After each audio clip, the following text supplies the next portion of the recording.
Halo teman-teman semua, perkenalkan nama gue David. Pada video kali ini, gue mau memberikan tips nih dalam memilih jurusan kuliah. Terutama kalian-kalian yang lagi di bangku SMA, SMK, atau sederajat dan lagi kebingungan buat milih jurusan kuliah. Waktu SMA, gue sama teman-teman gue itu milih jurusan kuliah hanya berdasarkan mata pelajaran yang kita suka aja. Gue suka hitung-hitungan, pengen teknik. Terus temen gue misalnya suka biologi, pengennya kedokteran. Sebenarnya hal ini itu nggak terlalu salah. Hanya aja kita perlu cari tahu lebih dalam lagi. Misalnya, mata pelajaran biologi. Kuliah yang berisikan pelajaran biologi ini nggak cuma kedokteran.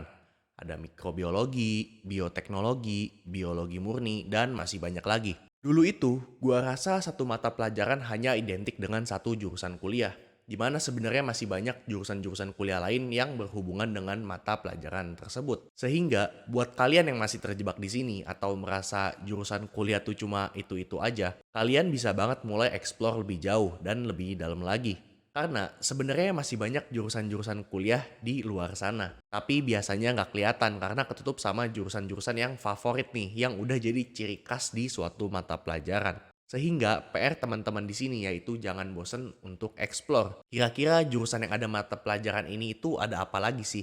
Karena mungkin aja jurusan baru ini menjadi salah satu jurusan yang kalian pilih saat kuliah nanti. Kesalahan kedua, selain kurang explore tentang isi di dalam jurusan, gue juga dulu merasa kalau gue kurang explore atau mencari tahu tentang prospek jangka panjang dari jurusan yang gue minati. Waktu itu tuh cukup ada mata pelajaran yang gue suka, langsung aja gue pilih tanpa cari tahu prospek pekerjaan dalam 5 sampai 10 tahun ke depan serta lingkungan kerjanya tuh kayak gimana. Gue juga dulu mikir kalau kuliah teknik itu bisa dapat gaji gede. Dulu cuma modal search di Google gaji teknik sipil, terus telan mentah-mentah. Padahal bisa aja itu editornya hanya nge-survey satu orang, jadi kurang valid nih. Kemudian gue juga mikir, kalau teknik sipil itu kerjanya fleksibel karena proyekan. Kalau lagi nggak ada duit, cari proyek. Kalau lagi ada duit, bisa bebas ngapain aja. Tipikal pikiran anak SMA pokoknya. Atau gue doang nih yang begini. Padahal nyatanya gue harus mulai dari bawah. Nggak bisa tuh lulus kuliah langsung bikin kontraktor. Kecuali bokap gue direksi atau yang punya perusahaan. Gue juga saat itu nggak ada gambaran gimana lingkungan kerja sehari-hari di proyek. Jadi kesimpulan di poin kedua ini yaitu cari kira-kira jurusan yang memiliki prospek di 5 tahun ke depan atau saat kalian lulus kuliah. Dan juga jangan lupa cari tahu lingkungan atau budaya pekerjaannya itu bagaimana. Misalnya, kalian bisa cari-cari nih di YouTube, A Day in My Life as a Software Engineer. Sehingga nantinya kalian memiliki gambaran tentang dunia kerja. Kesalahan ketiga, terlalu sibuk dan pusing mikirin passion. Mungkin teman-teman di sini juga banyak nih yang mikir, kok gue kayaknya nggak ada passion ya ke mata kuliah ini ya? Kok gue nggak ada passion ya ke mata kuliah itu ya? Dan jadinya malah terjebak dengan problematika baru, yaitu bingung nentuin passion. Hal ini juga pernah terjadi di diri gua dan teman-teman gua. Gua punya sedikit tips nih yang bisa kalian lakuin biar gak pusing lagi dalam mencari passion.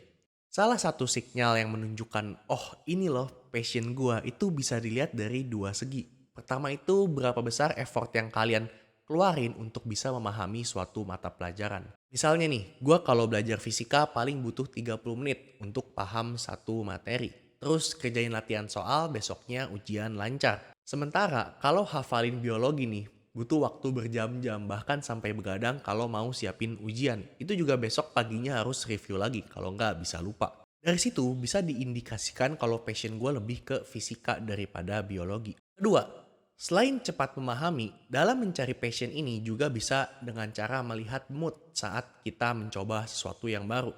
Misalnya, walaupun belajar biologi butuh waktu berjam-jam, tapi gue rela ngeluarin waktu gue karena gue interest sama mata pelajarannya. Karena pada akhirnya kalian juga bisa enjoy di proses belajarnya. Beda halnya kalau udah belajar berjam-jam tapi ngomel terus nih. Ini mau gue gak bakal pakai nanti kalau udah kerja. Buat apa sih gue belajar ginian?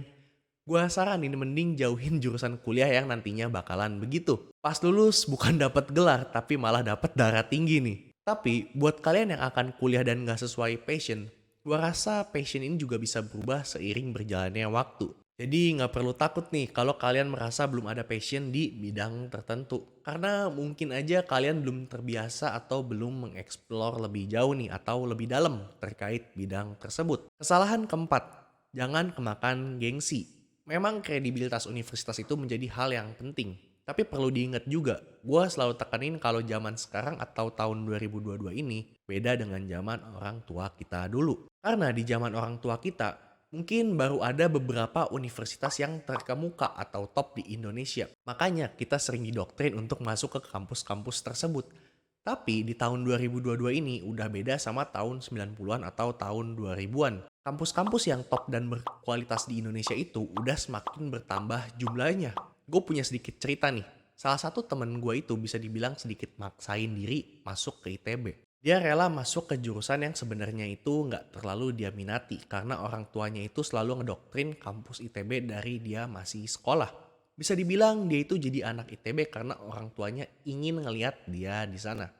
Alhasil, dia nyesel karena merasa salah jurusan dan semangat belajarnya juga jadi menurun. Dari cerita ini, poin yang bisa kita petik dari kesalahan temen gua adalah jangan memaksakan diri ke kalian untuk masuk ke kampus top hanya karena gengsi. Karena yang bisa membuat kalian bertahan dan bersungguh-sungguh untuk menyelesaikan kuliah hingga lulus itu bukan nama kampus. Tapi tekad kalian. Kalau jurusannya aja kalian udah nggak mau sebenarnya, biasanya tekad kalian juga akan menurun nih dalam menjalaninya. So kesimpulannya, pilihlah jurusan yang kalian inginkan. Jangan ikut-ikutan kata orang lain nih. Karena yang menjalani 3-4 tahun ke depan itu diri kalian sendiri, bukan orang lain yang merekomendasiin jurusan itu.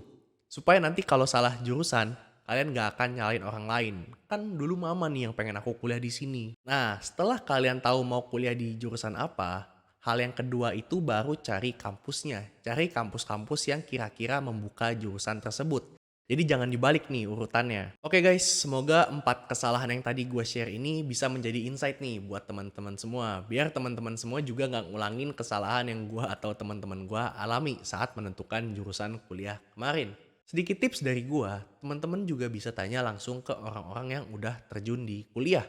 Terutama yang jurusan-jurusannya itu mau kalian cari tahu. Supaya kalian bisa mendapatkan gambaran langsung mengenai jurusan tersebut. Jangan sampai ternyata yang kalian bayangin itu berbeda dengan kenyataannya. Nah, buat nanya pengalaman ke orang-orang tersebut, zaman sekarang itu udah gampang banget. Kalian bisa daftar LinkedIn dan cari orang-orang yang kuliah di jurusan tersebut. Baik yang masih jadi mahasiswa atau yang sudah lulus. Tapi jangan kaget, karena di LinkedIn ini juga ada orang-orang yang cuek. Tapi gue yakin ada juga yang mau membantu kalian nih untuk sharing pengalamannya. Jadi jangan malu buat bertanya. Oke teman-teman, mungkin sekian aja video gue kali ini.